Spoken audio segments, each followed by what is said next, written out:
Well, I don't know how I do this. You can't get it on one tape.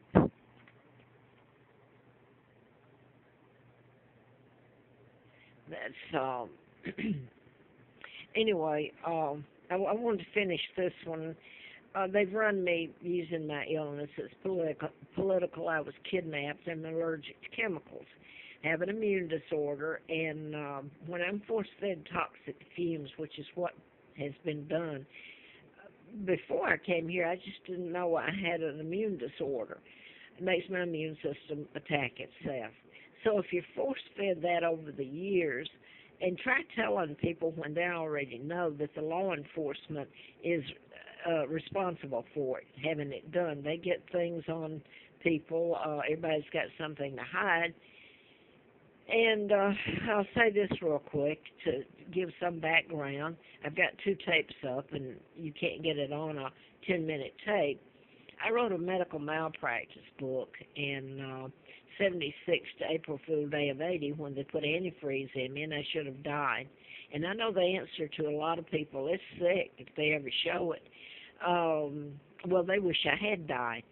And I had, yeah, and this is Secret Service, Tom Call and Phil Cox. Down when I was trying to get a divorce decree, my jobs had been shut down.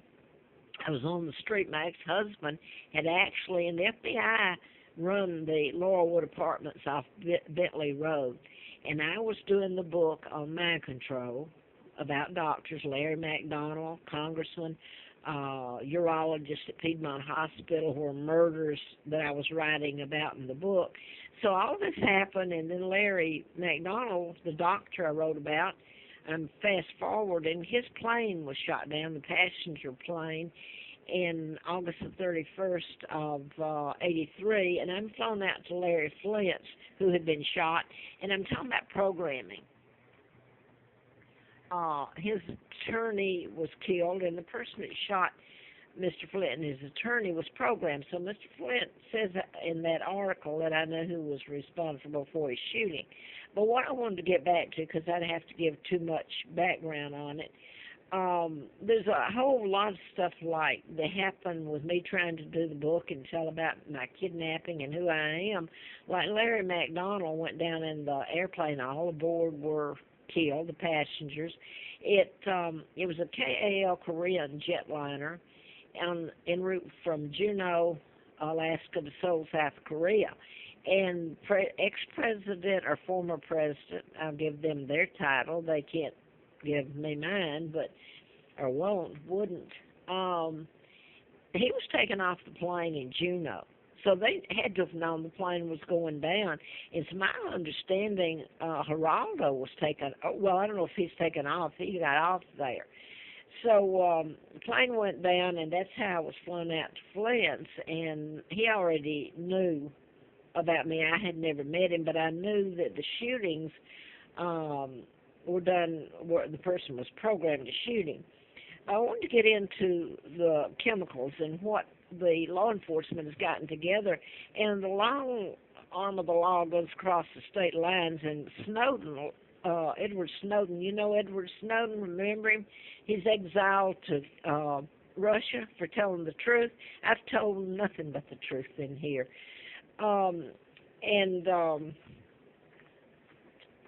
This is Affordable Corporate Suites, and this is where the state trooper took me. And I showed that one a while ago, the receipt where I stayed 17 months and paid my rent on time. I've never not paid my rent on time, and it's very hard to have the money. Here I went back, so I've stayed at all his. The same thing happens. I try to leave the state of Virginia. I have to come back. And this is, I'm just going to say this. This is Debbie McKay. She's a new one when I went there. I had stayed there before. Stayed at all his places, Lance Cooperman, and he's wealthy. He owns Extended Stay. He owns a bunch of these all over Virginia. About 4 or 5 here in Roanoke itself. So there's a girl here that was killed, Alexis Murphy. And she's part of mind control murders that are done in patterns and can be proven that I've been telling about. Alexis was, it was August the 3rd of last year when she went missing. They haven't found her body, but a man's been found guilty, Taylor, and he's in prison. The problem is that this is a program. It's the person doing the programming that's responsible for the what's happening to the, like, okay, now then, and I'm babbling because it's so hard for me to keep doing this in the condition I'm in. I would think if you had a son like, let's say Timothy McVeigh of the Oklahoma City bombing, he even said that the U.S. Army put a chip up his buttocks, and he went out and blew up the Oklahoma City buildings and was put to death. So if he's a victim, and people don't want to think that, like the Aurora, Colorado, James Holmes. Anyway, they're not mentally ill. It's nothing to do with mental illness. But here, I'm back to this. What she said to me is I had never met her, and I moved in here because I was run from a place that was owned by, it was a Quality Inn then, it had been owned by Germans. Stayed there 14 months and was kind of okay. They owned it, the Germans, but it was run by a holding company here in the States. But the Patels and Shaws came in and bought it out, and same thing that's gone on, and unless this gets into court, I'd be dead. And you can't undo the damage done to me over my life. But they start renovating, and you should see what they did to me the few days that when I had to leave. I mean, it's like some sick joke. You have to show it, and then it's not a joke anymore. But the same thing's happening where I am now. I've been here 5 months, and it's called Stay In Travel. I paid them, the last time I paid them till the 20th. And suddenly a sign went up out front that it's the Motel 6, which was a shock to me. And I don't know if they've messed it up or not. The receipts, it's like you can't, you wouldn't believe it all. They're renovating here, but most of the stuff is not just from the plaster and all this. They're all around me in my legs, and this is part I wanted to say.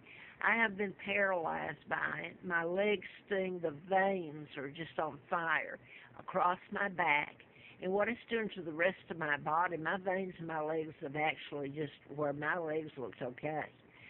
But what it's doing to my body, and I have to leave. And then if I pay a week or a month, then they make it really bad, and I'm gone with no place to go. But this is where I paid the rent again, and I don't know what they've done to that. I paid it yesterday, and I come back, and it's so bad that I can't even walk. My legs are just like I can't get them in a car, or I can't, to get in bed, I've got to help myself up there. They're stiff, and it's horrible. And they all know this. Everybody around here knows it.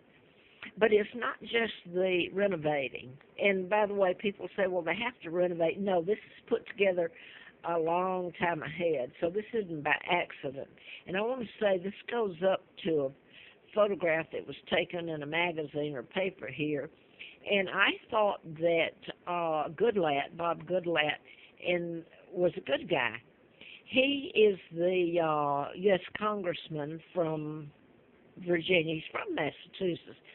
Home office is right here in Roanoke. So is State Senator Edwards, John Edwards. They both know about my kidnapping. They know all of this. They know about the mind control murders. I've gone in their offices over the years, and I stopped going because it did me no good.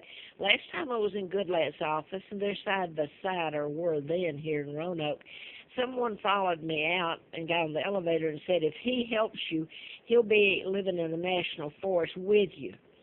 So now then, he's head of either the Intelligence or Judicial Committee, Goodlatte is. He's head of Homeland Security, I believe, and there was a big article when these people, the Patels and Shaws, opened up another big Quality